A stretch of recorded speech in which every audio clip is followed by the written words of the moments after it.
Hi friends, நம்ம மீன் மட்டும் மீன் வாங்க. நம்ம தங்கச்சி வந்து கருங்கல்லேருந்து வந்திருக்காங்க. ஃபேஸ் போட வேண்டான்ட்டாங்க. இது அவ்வளோ ரூபா தான் நம்ம மீனமாக கொடுப்பாங்க. இது அவ்வளோ மீன் 200 தான். இறால் மீன்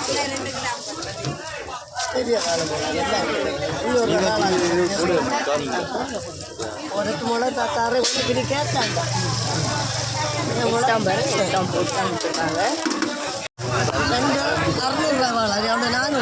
வாழை மீன் பாருங்க, 2 வாழையுமே 400 கொடுத்துருக்காங்க. நம்ம தங்கச்சிக்கு கருங்கல் வந்து வந்த தங்கச்சிக்கு ஒரு வாழை மீன் ஃப்ரீயாகவும் போட்டுருக்காங்க. இந்த மீன் தான் அவருக்கு 200 அவ்வளோ மீன் 200 போட்டு போல 4 மீன் 500 மீன் இன்னும் விளக்கு என்ன வேறு 200 போட்டு ஒரு மீனுக்கு வேலை 200 போட்டுனா இந்த மீன் அவ்வளோ பிள்ளை சும்மா வச்சு. இது அவ்வளோ மீன் 200. இந்த வீடியோ உங்களுக்கு பிடிச்சிருந்தா லைக் பண்ணுங்கள், கமெண்ட் பண்ணுங்கள், சப்ஸ்கிரைப் பண்ணுங்கள்.